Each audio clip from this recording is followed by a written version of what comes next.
ਸਾਹਿਬ ਵੱਧ ਜੀ ਨੂੰ ਜ਼ਰਾ ਕ੍ਰਿਕਟ ਉੱਤੇ ਨਜ਼ਰ ਡਾਲਦੇ ਹਾਂ, ਕਿੱਦਾਂ ਵੇਖਦੇ ਹੋ ਬੈਲੈਂਸ ਸਕੁਆਡ ਹੈ ਤੁਹਾਡੀ ਨਜ਼ਰ ਵਿੱਚ? ਸਾਹਿਬਜ਼ਾਦਾ ਫਰਹਾਨ ਉੱਤੇ ਹੁਣ ਜ਼ਿਆਦਾ ਜ਼ਿੰਮੇਵਾਰੀਆਂ ਆ ਗਈ ਨੇ ਮਾਜ਼ੀ ਦੇ ਨਿਸਬਤ, ਹੁਣ ਬੈਟਿੰਗ ਦੇ ਨਾਲ ਉਹਨਾਂ ਨੂੰ ਆਪਣੀ ਕਿਆਦਤ ਉੱਤੇ ਵੀ ਤਵੱਜਾ ਦੇਣੀ ਪਏਗੀ। ये बड़ा अच्छा खुशाइन गल है कि पाकिस्तान एशियन गेम्स पार्टिसिपेट कर रहा है और क्रिकेट एक मेन इवेंट हो गया। मुस्तकबिल ओलंपिक्स क्रिकेट में देखोगे और खुशाइन बात है, अच्छी टीम सिलेक्ट हुई है। ਤੇ ਜਿਹਦਾ ਸਾਹਿਬਜ਼ਾਦਾ ਫਰਹਾਨ ਦਾ ਤਾਲੁਕ ਹੈ, ਦੇਖੋ ਪ੍ਰੋਫੈਸ਼ਨਲਿਜ਼ਮ ਵਿੱਚ ਅਗਰ ਦੇਖਿਆ ਜਾਵੇ ਤਾਂ ਕੰਪੈਰੀਟਿਵਲੀ ਪਾਕਿਸਤਾਨ ਜਿਹੜਾ ਮੁਕਾਬਲਾ ਵੱਡੀਆਂ ਟੀਮਾਂ ਨਾਲ ਹੀ ਹੋ ਗਿਆ, ਲੇਕਿਨ ਆਪਣੇ ਟੀਮਾਂ ਪੂਲ ਵਿੱਚ ਕਾਫੀ ਲੂਜ਼ ਵੀ ਆਏ ਨੇ ਜਿਹੜੀਆਂ ਜਿਹਨਾਂ ਪਾਕਿਸਤਾਨ ਅੱਛਾ ਉਹਨਾਂ ਨੂੰ ਕਾਬੂ ਕਰ ਸਕਣਾ ਔਰ ਅੱਛੇ ਮਾਰਜਨ ਨਾਲ ਪਾਕਿਸਤਾਨ ਦੀਆਂ ਟੀਮਾਂ ਦੇ ਅਗੇਂਸਟ ਜਿੱਤ ਸਕਣਾ। ਉਹ ਜੇ ਫਰਹਾਨ ਨਾਲ ਤਾਲੁਕ ਹੈ ਜਿੱਥੇ ਉਹਨਾਂ ਨੂੰ ਚਾਹੀਦਾ ਕਿ ਆਪਣਾ ਆਲ ਆਊਟ ਦੇਣ ਔਰ ਮੈਕਸਿਮਮ ਕੋਸ਼ਿਸ਼ ਕਰਨ ਕਿ ਜਿਹੜਾ ਗੋਲਡ ਮੈਡਲ ਹੈ ਪਾਕਿਸਤਾਨ ਜਿੱਥੇ ਏਸ਼ੀਅਨ ਗੇਮਸ ਵਿੱਚ, ਤੇ ਬੜੇ ਖੁਸ਼ਾਈਨ ਗੱਲ ਹੈ ਪਾਕਿਸਤਾਨ ਵਾਸਤੇ ਜੀ। ਬਿਲਕੁਲ। ਤੇ ਸਾਇਮ ਅਯੂਬ ਨੂੰ ਵੀ ਸ਼ਾਮਿਲ ਕੀਤਾ ਗਿਆ, ਆਊਟ ਆਫ ਫਾਰਮ ਸਨ, ਚਲੋ ਓਡੀਆਈ ਦੇ ਖਿਲਾਫ ਵੀ ਇਹਨਾਂ ਨੂੰ ਅਸੀਂ ਡ੍ਰੌਪ ਕੀਤਾ ਗਿਆ, ਲੇਕਿਨ ਫਿਰ T20 ਸਕੁਆਡ ਵੀ ਦੁਬਾਰਾ ਸ਼ਾਮਿਲ ਕਰ ਲੈਣਾ ਤੁਸੀਂ ਸਹੀ ਸਮਝਦੇ ਹੋ ਇਹਨੂੰ? ਜੀ ਡੈਫੀਨੇਟਲੀ, ਕਿਉਂਕਿ ਸਭ ਜ਼ਿਆਦਾ ਜਿਹੜਾ ਸਾਇਮ ਅਯੂਬ ਹੈ ਇਹ ਬੜਾ ਇੱਕ ਅੱਛਾ ਬੈਟਸਮੈਨ ਹੈ ਔਰ ਇਹਦੀ ਜਿਹੜੀ ਪ੍ਰੀਵੀਅਸ ਅਗਰ ਮੈਚਸ ਦੇਖੇ ਜਾਣ ਔਰ ਅਲੀ ਇਜ਼ ਕੁਆਇਟ ਯੰਗ ਹੈ, ਕਾਫੀ ਯੰਗ ਹੈ, ਟੈਲੈਂਟਡ ਹੈ, ਇਮਰਜਿੰਗ ਹੈ। ਇਹ ਤੁਹਾਡੇ ਜਿਹੜੇ ਵੈਟਰਨ ਪਲੇਅਰ ਹਨ ਉਹਨਾਂ ਤੋਂ ਕਾਫੀ ਬਿਹਤਰ ਹੈ, ਜਿਸ ਤਰ੍ਹਾਂ ਸ਼ਾਹੀਨ ਖਾਨ ਹੋ ਗਿਆ, शादाब खान हो गया। इन्हां दी परफॉर्मेंस देखो, इन्हां दा एटीट्यूड देखो ते यही जाहिर करदे ने कि दुनिया दे बड़े वर्ल्ड क्लास प्लेयर ने। ऐसी गल नहीं है, इन्हां नूं जिहड़े प्लेस करन प्लेयर आ रहे ने इन्हां तो काफी बेहतर ने और जिहदा साइम अयूब नाल ताल्लुक है काफी ब्राइट फ्यूचर है और अगर इसी कंसिस्टेंसी नाल खेडदा रहा, मेहनत नाल, जदोजहद नाल, ना सिर्फ टीम नी जित च अपना किरदार अदा करेगा बल्कि मुस्तकबिल पाकिस्तान टीम नी क्यादत भी करेगा जी। ਅੱਛਾ, ਅਸੀਂ ਜੇ ਨਾਲ ਆਪਣੇ ਦੀਗਰ ਖਿਡਾਰੀਆਂ ਦਾ ਜ਼ਿਕਰ ਕਰੀਏ ਤਾਂ ਇਹ ਵੀ ਕਿਹਾ ਜਾ ਰਿਹਾ ਹੈ ਕਿ ਸ਼ਾਨ ਮਸੂਦ ਨੂੰ ਹੋ ਸਕਦਾ ਹੈ ਕਿ ਚੰਦ ਦਿਨਾਂ ਵਿੱਚ ਹਟਾ ਦਿੱਤਾ ਜਾਵੇ ਟੈਸਟ ਕੈਪਟਨਸੀ ਤੋਂ ਤੇ ਸਲਮਾਨ ਅਲੀ ਆਗਾ ਨੂੰ ਇਹ ਜ਼ਿੰਮੇਵਾਰੀ ਸੌਂਪੀ ਜਾਏਗੀ। ਤੇ ਹੁਣ ਇਹ ਵੀ ਕਿਹਾ ਜਾ ਰਿਹਾ ਹੈ ਕਿ ਸ਼ਾਨ ਮਸੂਦ ਨੇ ਰਿਕੁਐਸਟ ਕੀਤੀ ਹੈ ਕਿ ਮੈਨੂੰ ਵੈਸਟ ਇੰਡੀਜ਼ ਤੇ ਇੰਗਲੈਂਡ ਸੀਰੀਜ਼ ਲਈ ਪਾਕਿਸਤਾਨ ਦੀ ਕੈਪਟਨਸੀ ਚਾਹੀਦੀ ਹੈ ਤੇ ਮੈਨੂੰ ਇੱਕ ਹੋਰ ਮੌਕਾ ਦਿਓ। ਤੇ ਹੁਣ ਸਰਫਰਾਜ਼ ਅਹਿਮਦ ਦਾ ਇਤਮਾਦ ਵੀ ਨਜ਼ਰ ਆ ਰਿਹਾ ਹੈ। ਤੁਹਾਡੇ ਸੋਰਸਿਸ ਕੀ ਕਹਿੰਦੇ ਜ਼ੁਲਫਿਕਾਰ ਬੇਗ ਸਾਹਿਬ, ਕੋਈ ਵੱਡੀ ਡਿਵੈਲਪਮੈਂਟ ਹੋਣ ਜਾ ਰਹੀ ਹੈ? ਦੇਖੋ ਜੀ, ਇਹ ਪਰਫਾਰਮ ਕਰਨਗੇ ਤੇ ਖੇਡਣਗੇ, ਪਰਫਾਰਮ ਨਹੀਂ ਕਰਨਗੇ ਤਾਂ ਭਾਵੇਂ ਜਿੰਨੀ ਮਰਜ਼ੀ ਸਿਫਾਰਿਸ਼ ਹੋਵੇ ਆਵਾਮ ਦੀ ਅਦਾਲਤ ਜਾਣਗੇ, ਲੋਕ ਇਹਨਾਂ ਨੂੰ ਕੱਢ ਦੇਣਗੇ ਔਰ ਇਹਨਾਂ ਦਾ ਰਵੱਈਆ ਹੀ ਇਹਨਾਂ ਦਾ ਦੁਸ਼ਮਣੀ ਦਾ ਬਾਇਸ ਬਣਦਾ ਹੈ। ਐਟੀਟਿਊਡ ਦਾ ਬੜਾ ਅਸਰ ਹੁੰਦਾ ਹੈ ਇਨਸਾਨ ਦੀ ਜ਼ਿੰਦਗੀ ਤੇ। ਅਗਰ ਐਟੀਟਿਊਡ ਅੱਛਾ ਹੋਏਗਾ ਤੇ ਪਰਫਾਰਮ ਕਰਨਗੇ ਤੇ ਯਕੀਨਨ ਖੇਡਣਗੇ, ਅਦਰਵਾਈਜ਼ ਇਹ ਰਮਾਜ਼ੀ ਨੇ ਅਖਬਾਰਾਤ TV ਚੈਨਲਾਂ ਪੁਰਾਣੀਆਂ ਜਿਹੜੀਆਂ ਮੈਚਸ ਉਹਨਾਂ ਦੀ ਨਜ਼ਰ ਆਉਣਗੇ। ਜਿਹੜੇ ਨਵੇਂ ਪਲੇਅਰ ਨੇ ਉਹਨਾਂ ਨੂੰ ਅੱਛਾ ਖੇਡਣਾ ਚਾਹੀਦਾ, ਇਹਨਾਂ ਨੂੰ ਅੱਛੇ ਤੇ ਪਲੇਸ ਕਰਨ ਤੇ ਇਹਨਾਂ ਨੂੰ ਬਸ ਕਰ ਦੇਣਾ ਚਾਹੀਦਾ ਜਿਹੜੇ ਵੈਟਰਨ ਪਲੇਅਰ ਹਨ ਜੀ। ਜਿਵੇਂ ਟੈਸਟ ਦੀ ਕੈਦ ਦੀ ਅਸੀਂ ਗੱਲ ਕਰਦੇ ਪਏ, ਕਿਹਾ ਜਾ ਰਿਹਾ ਕਿ T20 ਵਿੱਚ ਸ਼ਾਦਾਬ ਖਾਨ ਨੂੰ ਹੋ ਸਕਦਾ ਹੈ ਕਿ ਕੈਪਟਨ ਬਣਾ ਦਿੱਤਾ ਜਾਵੇ, ਕਿਉਂਕਿ ਮਾਈਕ ਹੈਸਨ ਦੇ ਬੜੇ ਲਾਡਲੇ ਨੇ ਤੇ ਦੀਗਰ ਜਿਹੜੇ ਮੈਨੇਜਮੈਂਟ ਵਿੱਚ ਲੋਕ ਨੇ ਉਹ ਵੀ ਉਹਨਾਂ ਨੂੰ ਬੜਾ ਪਸੰਦ ਕਰਦੇ ਨੇ। ਦੇਖੋ ਜੀ, ਜਿਹੜਾ ਸ਼ਾਦਾਬ ਹੈ ਇਹਦੇ ਪਿੱਛੇ ਸਿਫਾਰਿਸ਼ਾਂ ਨੇ ਨਾ, ਸਕਲੈਨ ਮੁਸ਼ਤਾਕ ਦੀ ਸਿਫਾਰਿਸ਼ ਹੈ, ਇਹਨਾਂ ਦੀ ਲੌਬੀ ਹੈ ਪੂਰੇ ਪਲੇਅਰਾਂ ਦੀ, ਉਸ ਬੁਨਿਆਦ ਤੇ ਖੇਡਦਾ ਟੀਮ ਵਿੱਚ। ਅਦਰਵਾਈਜ਼ ਜਿਹਦਾ ਮਰਜ਼ੀ ਲਾਡਲਾ ਹੋਵੇ ਲੇਕਿਨ ਆਵਾਮ ਨੇ ਇਹਨਾਂ ਨੂੰ ਜਸਟੀਫਾਈ ਕਰਨਾ ਗਰਾਊਂਡ ਦੇ ਅੰਦਰ ਵੀ ਬਾਹਰ ਵੀ ਕਿ ਕਿੱਦਾਂ ਖੇਡਦੇ ਨੇ। ਅਗਰ ਅੱਛਾ ਨਹੀਂ ਖੇਡ ਰਹੇ ਆਵਾਮ ਨੂੰ ਇਹਨਾਂ ਨੂੰ ਕੱਢ ਦੇਣਾ ਚਾਹੀਦਾ ਉਸ ਪੂਲ ਵਿੱਚੋਂ ਵੀ। ਤੇ ਜਿਹੜਾ ਕੈਪਟਨਸੀ ਦਾ ਤਾਲੁਕ ਹੈ ਕੋਈ ਆਸਾਨ ਗੱਲ ਨਹੀਂ ਹੈ, ਬੜੀ ਰਿਸਪੌਂਸਿਬਿਲਿਟੀ ਵਾਲੀ ਗੇਮ ਹੈ। ਅਗਰ ਕੈਪਟਨਸੀ ਕਰਨੀ ਹੈ ਨਾ ਇਹਨਾਂ ਖਿਡਾਰੀਆਂ ਕੋਲ, ਅਗਰ ਇਹਨਾਂ ਕਰਾਣੀ ਹੈ ਤੇ ਫਿਰ ਜਿਹੜੇ ਤੁਸੀਂ ਕਹਿੰਦੇ ਹੋ ਕਿ ਜੀ ਨਵੇਂ ਖਿਡਾਰੀਆਂ ਨੂੰ ਮੌਕਾ ਨਹੀਂ ਮਿਲਦਾ, ਫਿਰ ਉਹ ਚੈਪਟਰ ਬੰਦ ਕਰ ਦੇਣਾ ਚਾਹੀਦਾ। ਇਹ ਯਾਰੀਆਂ ਔਰ ਰਿਸ਼ਤੇਦਾਰੀਆਂ ਘਟਾਣੀਆਂ ਚਾਹੀਦੀਆਂ ਜੀ। ਕ੍ਰਿਕਟ ਦੀ ਅਸੀਂ ਗੱਲ ਕਰ ਲਈ, ਇਹਨੂੰ ਜ਼ਰਾ ਮਿੱਟੀ ਪਾਉਂਦੇ ਜ਼ਰਾ ਹਾਕੀ ਦੀ ਗੱਲ ਕਰਦੇ ਹਾਂ ਬੇਗ ਸਾਹਿਬ। ਹੁਣ ਵੱਡਾ ਇਮਤਿਹਾਨ ਹੈ, ਬਰਸਲਸ ਰਵਾਨਾ ਹੋ ਚੁੱਕੀ ਹੈ ਸਾਡੀ ਸੀਨੀਅਰ ਟੀਮ ਤੇ ਬੈਲਜੀਅਮ ਤੇ ਸਪੇਨ ਵਰਗੀਆਂ ਵੱਡੀਆਂ ਟੀਮਾਂ ਸਾਡੇ ਮੱਦੇ ਮੁਕਾਬਲਾ ਆਉਣਗੀਆਂ। ਫਿਰ ਅਸੀਂ ਇੰਗਲੈਂਡ ਟਰੈਵਲ ਕਰਨਾ, ਉੱਥੇ ਫਿਰ ਇੰਡੀਆ ਨਾਲ ਵੀ ਸਾਡਾ ਮੈਚ ਹੋਏਗਾ। ਕੀ ਲੱਗਦਾ, ਤੁਸੀਂ ਕਵਰ ਵੀ ਕਰਦੇ ਰਹੇ, ਖਿਡਾਰੀਆਂ ਦਾ ਮੋਰਾਲ ਵੀ ਕਹਿ ਰਹੇ ਵਾਵਾ ਬੁਲੰਦ ਹੈ? ਮੋਰਾਲ ਬਹੁਤ ਅੱਛਾ ਹੈ, ਲੇਕਿਨ ਤੁਸੀਂ ਦੁਆ ਕਰੋ ਘੱਟ ਗੋਲ ਮਾਰ ਜਾਣ ਤੋਂ ਹਾਰਨ। ਇਹ ਦਰਜਨਾਂ ਦੇ ਹਿਸਾਬ ਨਾਲ ਗੋਲ ਕਰਨ ਵਾਲੀਆਂ ਟੀਮਾਂ ਨੇ। ਉਹ ਤਾਂ ਕਹਿ ਰਹੇ ਕਿ ਅਸੀਂ ਇਵੈਂਟ ਜਿੱਤ ਕੇ ਆਵਾਂਗੇ, ਇਮਾਦ ਬੱਟ ਸਾਹਿਬ ਕਹਿ ਰਹੇ ਨੇ। ਨਹੀਂ, ਬੱਟ ਸਾਹਿਬ ਇਨਫਰਾਦੀ ਤੌਰ ਤੇ ਉਹਨਾਂ ਦਾ ਮੈਨੂੰ ਨਹੀਂ ਪਤਾ ਉਹ ਜਿੱਤ ਕੇ ਆਣਗੇ। ਟੀਮ ਦੀ ਪੋਜੀਸ਼ਨ ਤੇ ਐਸੀ ਨਹੀਂ ਹੈ ਕਿ ਉਹ ਜਿੱਤ ਸਕੇਗੀ। ਜਿਹੜੇ ਕੋਚਿਸ ਵੀ ਉਹਨਾਂ ਨੇ ਨਾਲ ਲਾਏ ਨੇ, ਜਿਸ ਤਰ੍ਹਾਂ ਨਾ ਉਹਨਾਂ ਦਾ ਸਿਸਟਮ ਡੈਕੋਰਮ ਹੈ, ਤੁਹਾਡੇ ਸਾਹਮਣੇ ਹੀ ਹੈ।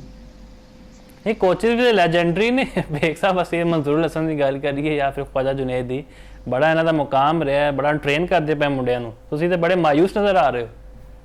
ਨਹੀਂ, ਮਾਯੂਸ ਨਹੀਂ, ਗਰਾਊਂਡ ਰਿਐਲਿਟੀ ਨਹੀਂ ਬੁਨਿਆਦ ਤੇ ਗੱਲ ਕੀਤੀ ਜਾਣੀ ਹੈ। ਲੇਕਿਨ ਤੁਸੀਂ ਦੇਖੋ ਨਾ ਕਿ ਇਹ ਜਿਹੜੇ ਖਿਡਾਰੀ ਲੈ ਕੇ ਗਏ ਨੇ, ਜਿਹੜੇ ਪਲੇਅਰ ਨੇ, ਅੱਜ ਤੱਕ ਕੋਈ ਪਾਕਿਸਤਾਨੀ ਕੋਚ ਕਿਸੇ ਇੰਟਰਨੈਸ਼ਨਲ ਮੁਲਕ ਵਿੱਚ ਗਿਆ ਹੈ, ਉਸਨੇ ਕੋਚਿੰਗ ਕੀਤੀ ਹੈ ਕਿ ਉਸਨੂੰ ਪਤਾ ਹੋਵੇ? तो आए ताए जमान दे मेरा नहीं ख्याल कोई और प्लेयर ऐसा गया हो जिसने उत्ते ने प्लेयरां नूं कोच कीता होवे। ते जिद्दां इन्हां प्लेयरां दा ताल्लुक है ते जिन्हां प्लेयरां ते डिपेंड करके खेड रहे ने या जेहड़े जिन्हां ते डिपेंड करके अगे आना चाहते हैं, ये तुहाडे सामने न्यू स्टैंडर्ड दी हाकी नहीं हो रही, बहुत मॉडर्न हो गई है। ਉਹ ਜਿਹਨਾਂ ਪਲੇਅਰਾਂ ਦੀ ਲੋੜ ਤੁਹਾਡੇ ਕੋਲ ਹੈ। ਅੱਛਾ, ਤੁਸੀਂ ਤਾਹਿਰ ਜ਼ਮਾਨ ਦੀ ਗੱਲ ਕੀਤੀ ਹੈ, ਡਾਇਰੈਕਟਰ ਹਾਈ ਪਰਫਾਰਮੈਂਸ ਨੇ, ਤੇ ਸਾਡੇ ਜ਼ਰਾ ਇਹ ਵੀ ਕਹਿੰਦੇ ਨੇ ਕਿ ਖਿਲਾੜੀ ਨਹੀਂ ਉਹਨਾਂ ਨਾਲ ਕੋਈ ਅਣਬਣ ਵੀ ਹੈ, ਮਤਲਬ ਜਦੋਂ ਉਹਨਾਂ ਨੂੰ ਇਹ ਮੁਕਰਰ ਕੀਤਾ ਗਿਆ ਇਸ ਅਹੁਦੇ ਤੇ ਕੁਝ ਖਿਲਾੜੀਆਂ ਨੇ ਤਹਫੁਜ਼ਾਤ ਦਾ ਇਜ਼ਹਾਰ ਵੀ ਕੀਤਾ ਹੈ। ਦੇਖੋ ਜੀ, ਇਹ ਇਖਤਲਾਫਾਤ ਹੁੰਦੇ ਨੇ, ਪੋਜ਼ਿਟਿਵ ਲੈਣਾ ਚਾਹੀਦਾ ਹਰ ਚੀਜ਼ ਨੂੰ। ਬਦਕਿਸਮਤੀ ਹੈ ਪਾਕਿਸਤਾਨ ਦੀ, ਜੀ ਜਿਹੜਾ ਅੱਛਾ ਕੰਮ ਕਰਦਾ ਹੈ ਉਹਦੇ ਖਿਲਾਫ ਸਿਆਸਤ ਸ਼ੁਰੂ ਕਰਦੇ ਨੇ। ਫੈਡਰੇਸ਼ਨ ਦੇ ਅੰਦਰ ਹੀ ਸਿਆਸਤ ਹੈ, ਹਾਕੀ ਦੇ ਅੰਦਰ ਹੀ ਸਿਆਸਤ ਹੈ, ਪਾਰਲੀਮੈਂਟ ਵੀ ਮੈਂ ਕਵਰ ਕਰਨਾ, ਸਟੈਂਡਿੰਗ ਕਮੇਟੀਆਂ। ਮੈਂ ਸੋਚਣਾ ਸੀ ਕਿ ਪਾਰਲੀਮੈਂਟ ਦੇ ਅੰਦਰ ਬੜੀ ਸਿਆਸਤ ਹੈ, ਤੇ ਜਦੋਂ ਮੈਂ ਸਪੋਰਟ ਦੇ ਅਰੇਨਾ ਜਾਂ ਇਹਨਾਂ ਐਕਟੀਵਿਟੀਜ਼ ਨੂੰ ਦੇਖਣਾ ਤੇ ਮੈਂ ਸਮਝਿਆ ਪਾਰਲੀਮੈਂਟ ਤੋਂ ਜ਼ਿਆਦਾ ਪਾਕਿਸਤਾਨੀ ਸਪੋਰਟਸ ਦੇ ਅੰਦਰ ਸਿਆਸਤ ਜ਼ਿਆਦਾ ਨਜ਼ਰ ਆਉਂਦੀ ਹੈ। ਹਰ ਬੰਦਾ ਵਜ਼ੀਰ ਆਜ਼ਮ ਬਣਨਾ ਚਾਹੁੰਦਾ, ਹਰ ਬੰਦਾ ਠੇਕੇਦਾਰ ਬਣਨਾ ਚਾਹੁੰਦਾ। ਪ੍ਰੈਕਟੀਕਲੀ ਉਹ ਕੰਮ ਕੋ ਗਰਾਊਂਡ ਦੇ ਅੰਦਰ ਫਿਰ ਉਹ ਥੋੜਾ ਜਿਹਾ ਸ਼ਕਲ ਬਣਾ ਦੇਣਾ ਆਪਣੀ, ਇਹ ਤਾਂ ਮੁਸ਼ਕਿਲ ਹੈ। ਫਿਰ ਆਪ ਉਹਨਾਂ ਟੀਮਾਂ ਤੇ ਇਲਜ਼ਾਮ ਲਾ ਦਿੰਦੇ ਕਿ ਜੀ ਉਹ ਸਾਡੇ ਤੋਂ ਅੱਛਾ ਖੇਡੇ ਨੇ, ਅਸੀਂ ਘੱਟ ਗੋਲ ਮਾਰਜਨ ਤੋਂ ਆ ਰਹੇ ਹਾਂ, ਸਾਡੀ ਬੜੀ ਲੱਕ ਹੈ। ਤੇ ਇਸ ਤਰ੍ਹਾਂ ਨਹੀਂ ਹੁੰਦਾ। ਬੜੀ ਪ੍ਰੈਕਟੀਕਲੀ ਚੀਜ਼ਾਂ ਸੋਚੋ। ਮੈਕਸਿਮਮ ਪਲੇਅਰ ਤੁਹਾਡੇ ਲੀਗ ਖੇਡਣ ਜਾਂਦੇ ਨੇ, ਲੀਗ ਹੀ ਜਿਵੇਂ ਪਰਫਾਰਮ ਕਰਦੇ ਉਹਨਾਂ ਪਲੇਅਰਾਂ ਨਾਲ ਇਹਨਾਂ ਦਾ ਐਟੀਟਿਊਡ ਹੈ, ਲੇਕਿਨ ਟੀਮ ਦੇ ਅੰਦਰ ਹੀ ਜਿਹੜੀ ਸਿਆਸਤ ਹੈ ਨਾ, ਉਹ ਪਾਕਿਸਤਾਨ ਦੀ ਸ਼ਿਕਸਤ ਦਾ ਬਾਇਸ ਬਣਦੀ ਜੀ। ਬੇਗ ਸਾਹਿਬ, ਤੁਹਾਡੀ ਗੱਲਾਂ ਨੂੰ ਲੱਗ ਰਿਹਾ ਕਿ ਜਿਹੜੇ ਸਾਡੇ ਲੈਜੈਂਡਰੀ ਖਿਲਾੜੀ ਨੇ ਉਹ ਇਹਨੇ ਅਹਿਲ ਨਹੀਂ ਕਿ ਇਹ ਕੋਚਿੰਗ ਕਰ ਸਕਣ। ਤੁਹਾਨੂੰ ਇੱਕ ਗੋਰਾ ਕੋਚ ਚਾਹੀਦਾ, ਕੋਈ ਜਦੀਦ ਕੀਪਿੰਗ ਦੇ ਟਿਪਸ ਸਿਖਾਏ, ਕੋਈ ਸਾਡਾ ਡਿਫੈਂਸ ਮਜ਼ਬੂਤ ਕਰੇ। ਨਹੀਂ, ਗੋਰੇ ਚਿੱਟੇ ਨਾਲ ਨਹੀਂ ਹੁੰਦਾ ਗੱਲ। ਫਿਰ ਗੋਰੇ ਦੀ ਇਹਨਾਂ ਨੂੰ ਲੈਂਗੁਏਜ ਸਮਝ ਨਹੀਂ ਆਉਂਦੀ, ਉਹ ਇਹਨਾਂ ਨੂੰ ਕੰਮ ਕਰਾਉਂਦਾ ਹੈ, ਟ੍ਰੇਨਿੰਗ ਕਰਾਉਣਾ, ਹਾਰਡ ਟ੍ਰੇਨਿੰਗ ਕਰਾਉਣਾ, ਫਿਰ ਇਹ ਬਿਆਨ ਲਾਉਣਾ ਸ਼ੁਰੂ ਕਰਦੇ ਨੇ, ਸਾਨੂੰ ਇਹ ਗੱਲ ਨਹੀਂ ਸਮਝ ਆ ਰਹੀ ਸਾਨੂੰ। ਇਹ ਹਾਲਾਂਕਿ ਪ੍ਰੋਫੈਸ਼ਨਲ ਨੇ, ਤੇ ਕੋਈ ਵੀ ਗੋਰਾ ਵੀ ਅਗਰ ਆਏਗਾ ਜਾਂ ਚਿੱਟਾ ਵੀ ਆ ਜਾਏਗਾ ਜਾਂ ਕਾਲਾ ਵੀ ਆ ਜਾਏਗਾ, ਉਸ ਨਾਲ ਫਰਕ ਨਹੀਂ ਪੈਂਦਾ। ਖੇਡਣਾ ਤੇ ਇਹਨਾਂ ਮੁੰਡਿਆਂ ਨਹੀਂ ਹੈ ਨਾ, ਇਹਨਾਂ ਨੇ ਪਰਫਾਰਮ ਕਰਨਾ ਤੇ ਜਿੱਤਣਾ। ਤੇ ਕੋਚ ਨੇ ਤੇ ਨਹੀਂ ਖੇਡਣਾ ਉਹਨਾਂ, ਗਵਰਨਮੈਂਟ ਦਾ ਕੰਮ ਹੈ ਫੈਸਿਲਿਟੀ ਦੇਣਾ। ਜਿੱਤੀਆਂ ਹੁਣ ਸਹੂਲਤਾਂ ਮਿਲ ਰਹੀਆਂ ਨੇ, ਜਿੱਤੇ ਹੁਣ ਪੈਸੇ ਆ ਰਹੇ ਨੇ, ਜਿੱਤੀਆਂ ਹੁਣ ਬੇਗ ਸਾਹਿਬ ਥੋੜਾ ਪਿੱਛੇ ਹੋ ਜਾਏ ਜੀ। ਜੀ, ਜਿੱਤੀਆਂ ਹੁਣ ਨੌਕਰੀਆਂ ਮਿਲ ਰਹੀਆਂ ਨੇ, ਪੈਸੇ ਆ ਰਹੇ ਨੇ, ਮਾਜ਼ੀ ਤੇ ਇਸ ਦੀ ਕੋਈ ਮਿਸਾਲ ਨਹੀਂ। ਅੱਛਾ ਬੇਗ ਸਾਹਿਬ, ਅਸੀਂ ਜ਼ਰਾ ਫੁੱਟਬਾਲ ਦੀ ਗੱਲ ਕਰਦੇ ਹਾਂ। ਤੁਹਾਨੂੰ ਪਤਾ ਹੈ FIFA ਵਰਲਡ ਕੱਪ ਦਾ ਆਗਾਜ਼ ਹੋਣ ਜਾ ਰਿਹਾ ਹੈ ਤੇ ਬੜਾ ਜ਼ਬਰਦਸਤ ਹੁਣ ਹਰ ਕੋਈ ਵੇਖਦਾ ਸ਼ੌਕ ਨਾਲ, ਤੇ ਪਾਕਿਸਤਾਨ ਦੀ ਟੀਮ ਵੀ ਜਲਵੇ ਦਿਖਾ ਰਹੀ ਹੈ। ਅਫਗਾਨਿਸਤਾਨ ਦੇ ਖਿਲਾਫ ਅੱਜ ਸਾਡਾ ਫਾਈਨਲ ਹੈਗਾ, ਮਾਲਦੀਵਸ ਵਿੱਚ ਇੱਕ 4 ਮੁਲਕੀ ਇਵੈਂਟ ਜਾਰੀ ਹੈ, ਤੇ ਅੱਛੀ ਗੱਲ ਹੈ ਸਾਡੀ ਟੀਮ ਵੀ ਅੱਛੇ ਬਿਹਤਰ ਅੰਦਾਜ਼ ਨਾਲ ਪਰਫਾਰਮ ਕਰਦੀ ਪਈ ਹੈ। ਤੁਹਾਨੂੰ ਲੱਗਦਾ ਹੈ ਕਿ ਇੱਕ ਦਿਨ ਆਏਗਾ ਕਿ ਅਸੀਂ ਵੀ FIFA ਵਰਲਡ ਕੱਪ ਵਿੱਚ ਸ਼ਾਮਿਲ ਹੋਣਗੇ, ਕਿ ਅਸੀਂ ਸਿਰਫ ਟੀਵੀ ਵਿੱਚ ਹੀ ਵੇਖ ਸਕਦੇ ਹਾਂ, ਰੋਨਾਲਡੋ ਨੂੰ ਕਦੀ ਵੇਖ ਰਹੇ ਹਾਂ, ਕਦੀ ਅਸੀਂ ਮੈਸੀ ਨੂੰ ਵੇਖ ਰਹੇ ਹਾਂ। ਸਾਡੀ ਵੀ ਖੁਆਇਸ਼ ਹੈ ਕਿ ਇਹ ਮੁੰਡੇ ਜਾਣ ਵਰਲਡ ਕੱਪ ਖੇਡਣ। ਨਹੀਂ, ਇਹ ਤੁਹਾਡੀ ਖੁਆਇਸ਼ ਪਿਛਲੇ 8 ਸਾਲਾਂ ਤੋਂ ਪੂਰੀ ਹੋ ਰਹੀ ਹੈ, ਐਸੀ ਗੱਲ ਨਹੀਂ ਹੈ। ਜਿਹੜਾ ਫੁੱਟਬਾਲ ਯੂਜ਼ ਹੁੰਦਾ ਉਹ ਪਾਕਿਸਤਾਨ ਦਾ ਯੂਜ਼ ਹੁੰਦਾ, ਤੇ ਖਿਲਾੜੀਆਂ ਦੇ ਜਿੱਦਾਂ ਤਾਲੁਕ ਹੈ, ਖਿਲਾੜੀ ਵੀ ਤੇ ਨਾਮੁਮਕਿਨ ਦੀ ਗੱਲ ਹੈ, ਲੇਕਿਨ ਖਾਬ ਦੇਖਣਾ ਅੱਛੀ ਚੀਜ਼ ਹੈ।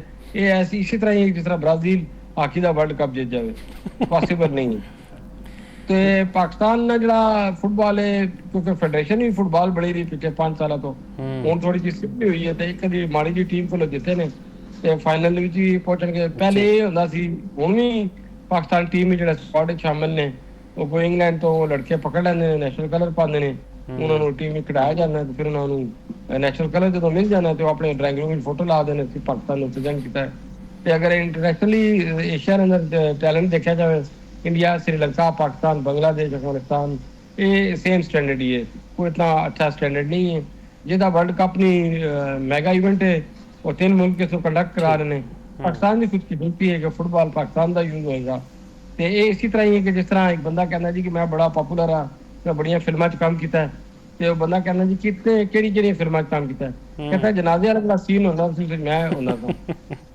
ਤੇ ਪਾਕਿਸਤਾਨ ਦਾ ਖਾਬ ਵੀ ਦੇਖ ਸਕਦੇ ਹੋ ਤੁਸੀਂ, ਖੇਡਣਾ ਤਾਂ ਬਹੁਤ ਦੂਰ ਦੀ ਗੱਲ ਹੈ ਜੀ।